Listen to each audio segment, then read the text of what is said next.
गोरखा, एक गोरखा होने का नाज है मुझे। आप भले ही हमें भारत का हिस्सा मानो या नहीं, हम भारत को अपनी माँ मानते हैं।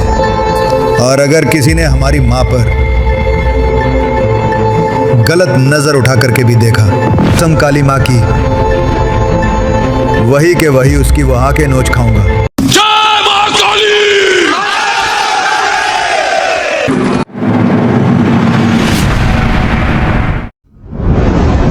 जब भक्ति का मिलाप शक्ति से होता है, तब जाके एक गोरखा का जन्म होता है। गोरखा एक ऐसी सेना जिसे लड़ने के बाद दुश्मन खुद उन्हें अपने रेजिमेंट में शामिल करने पे विवश हो जाए। ऐसी सेना जिसका एक जवान अकेले 20-30 तालिबानी मिलिटेंट्स को ढेर कर दे। छोटी सी तलवार दिखने वाली खुखड़ी जब एक गोरखा के हाथ में आती है, तब वो अकेला गोरखा 40 आर्म्ड डकैत को मौत की घाट उतार देता है। ऐसी सेना जिसके नस नस में महाकाली का खून दौड़ता हो, हाथों में शिवजी का त्रिशूल। एक बात तो तय है कि you just can't beat them. इसलिए ब्रिटिशर्स ने गोरखा के लिए बोला था, if you can't beat them, you quit them. क्योंकि एक गोरखा के लिए मरना गवारा है, पीछे हटना नहीं। भारत की सेना के फील्ड मार्शल एक बहुत बढ़िया बात बताते थे। वो कहते थे कि कोई सेना का जवान ये कहे कि मैं मृत्यु से डरता नहीं हूं, तो मान लेना या तो वो झूठ बोल रहा है या तो वो गोरखा है। जय मां काली।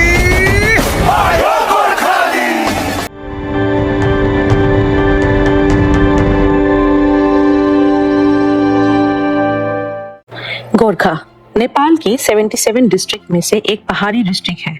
यहाँ के लोगों को गोरखाली कहते हैं। गोरखा का मीनिंग है प्रोटेक्टर। गोरखाली सेना नेपाल आर्मी, इंडियन आर्मी और ब्रिटिश आर्मी में एक्टिवली शामिल है। बट वेट, क्या मैंने अभी अभी ब्रिटिश आर्मी में गोरखास की प्रेजेंस की बात की? वेल यस, एक समय के कट्टर दुश्मन आज साथ है।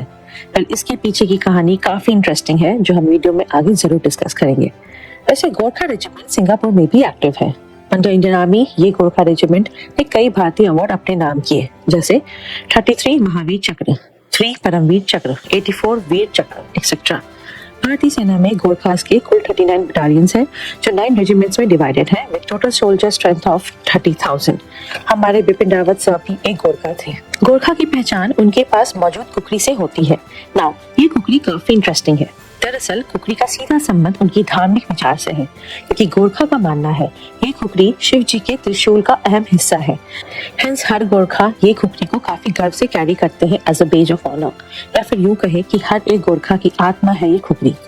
एक आम सा दिखने वाला खुखरी को जब आप पास से देखोगे, इन चीजें काफी इंटरेस्टिंग हो जाती है। खुखरी का शेप इस तरीके से बनाया जाता है कि हर वार के बाद दुश्मन का खून तक हाथ में नहीं लगता। खुखरी के साथ 2 और हथियार साथ होते हैं, जिन्हें चकमक बोला जाता है। इस चकमक का इस्तेमाल खुखरी की धार को तेज करने और आग लगाने के लिए किया जाता है। ये खुखरी जब एक खूंखार गोरखा के हाथ लगता है, तब आज के मॉडर्न हथियार भी फेल हो जाते हैं।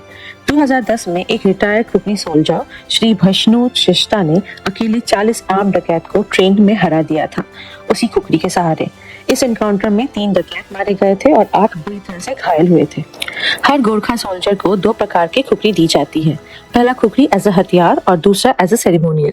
ये जो दूसरा खुखरी होता है, इसका इस्तेमाल सिर्फ सेरेमोनियल्स में किया जाता है।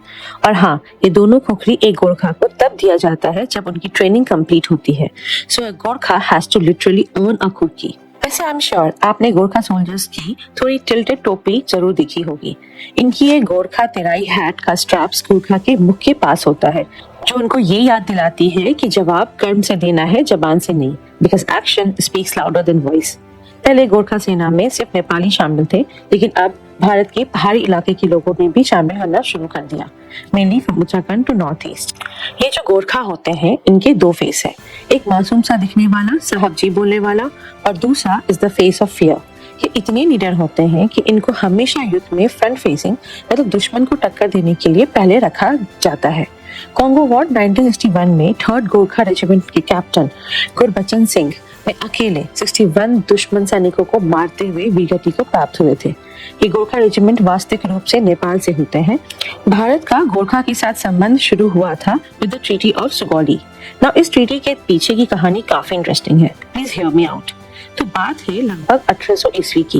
नेपाली सेना अपने देश की सीमा विस्तार में लगी हुई थी।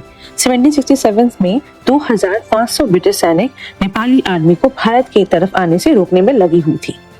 एक्सट्रीम ठंड, पहाड़ी इलाका और गोरखा की ताकत के सामने सारे 2500 ब्रिटिश सैनिक मारे जाते हैं, बट ब्रिटिशर्स ने हार नहीं मानी। 1814 में आखिरी जंग होती है जो 1816 तक चली। ये युद्ध उत्तराखंड के नाला पानी में हुआ था। वहाँ एक फोर्ट में नेपाली कैप्टन बालभद्र 600 गुरखा के साथ मौजूद थे। इन 600 गुरखास में आधे स्त्री और बच्चे थे। इनके पास हथियार के नाम पे कुछ बंदूकें, खुखरी और भाले थे। किले के बाहर खड़े थे 3500 ब्रिटिश सोल्जर्स, उस समय के मॉडर्न हथियार के साथ। यह युद्ध महीनों चला था। ब्रिटिशर्स काफी परेशान हो चुके थे, लेकिन आखिर में अंग्रेजों की जीत होती है। लेकिन हार के बाद भी अंग्रेज गोरखा की साहस देख दंग रह गए थे। ब्रिटिश जनरल सर डेविड ने एक जुआ खेला by offering Gorkhas to join them, और ये जुआ काम आया। गोरखास ने ब्रिटिशर्स की काफी जंग में अपनी हुनर दिखाई। 1914 में 10 गोरखा रेजिमेंट्स बनाए गए थे in British Indian army. 1947 Bharat की आजादी के बाद भारत, ब्रिटेन और नेपाल में एक ट्राइलैटरल अग्रीमेंट साइन की गई, जिसे ट्रीटी ऑफ सुगौली भी बोला जाता है। इस संधि के तहत गोरखास को विकल्प दिया गया कि वो भारतीय सेना ज्वाइन कर सकते हैं या फिर ब्रिटिश। इस संधि के तहत गोरखा रेजिमेंट का बंटवारा किया गया। भारतीय सेना को दिए गए 1st, 3rd, 4th, 5th, 8th और 9th गोरखा राइफल्स, वही ब्रिटिश सेना को मिले 2nd, 6th, 7th और 10th गोरखा राइफल्स। निर्णय गोरखा के हाथों में थी, हेंस वोटिंग कराई गई। वोटिंग के तहत 7th और 10th राइफल्स ने गोरखा अंग्रेजों के साथ यूके जाने से मना कर दिया। उन्हें भारतीय सेना में ही रहना था। फिर इंडियन आर्मी ने इन गोरखा सोल्जर्स के लिए 11th गोरखा राइफल्स नाम की एक नई बटालियन स्थापित करने का फैसला किया। तब से लेके अब तक गोरखा सोल्जर्स भारत की रक्षा के लिए हमेशा तैयार रहते हैं।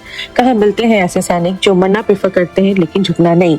भारत दिल से सलाम करता है टू आवर ओन गोरखास। जय हिंद।